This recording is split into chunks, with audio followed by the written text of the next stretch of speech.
Welcome back. Thanks for watching Good Morning Connecticut. Well, kids are back in school and they're probably coming home with bags full of homework, right? So whose homework is it anyway? Explaining what we should be doing with our children's homework and how much we should really have is Dr. Amy Alamar from Avon. Thank you so much for being here today. Thanks for having me. So when it comes to homework, I know parents, it's difficult to resist the urge because you want to help them, you want them to do well, but how much is too much is really the question. The best thing to keep in mind is remember that the purpose of homework is the communication between your child and their teacher.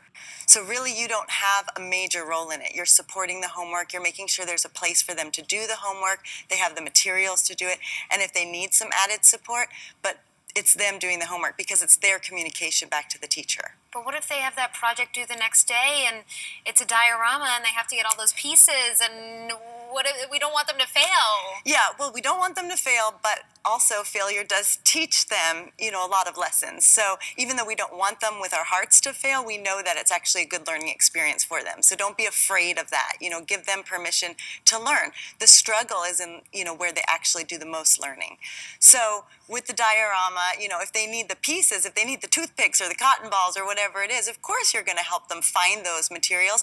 Ideally, they haven't left it to the last night, though. And if they have and you can't help them with it, if you can't get out, then they learn that lesson. They have to plan ahead. So should you look it over? Should you know what they're doing every night?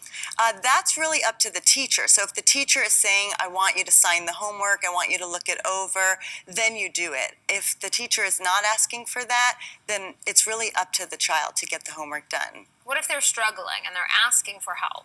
Great question. If they're struggling, then of course in the moment you could help them out and you could talk to them, but you want to make sure that you're leaving a note on there for the teacher. And that's for like a younger child. For an older child, you want to have them advocate for themselves, go in, talk to the teacher, find out where the struggle is, find out if they need some more intervention or if it's just a simple misunderstanding. Even if it's just one math problem out of 25 math problems and they're just stuck on that one? Yeah, go ahead and give them a nudge, but make sure the teacher knows that they needed help for that one. Oh, that's good. That's Yeah. good.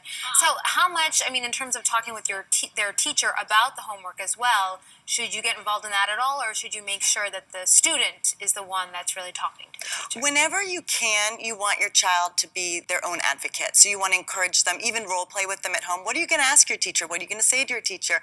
Advocate. If they can't, then you absolutely need to step in because this is where we model for them. How about peer help? Is that okay? Having a friend come over who's also in the class and the two of them work on the stuff together? That's great because you want them to learn how to reach out for support beyond you. Okay, so as long as it's not you, but if it's somebody else at school that's coming to the house to help, that's okay. And then tutors as well, I take it? Or well, when you hire a tutor, you want to make sure you're hiring a tutor for the right reason. And so you want to get at the, sort of what the heart is. Like, are you doing it just because of a grade or are you doing it because there's an actual misunderstanding and problem with the processing? And you want to talk with the teacher, make sure your student and your teacher and maybe any other staff understands what's going on before you hire. Because you want to make sure you get the right person in there.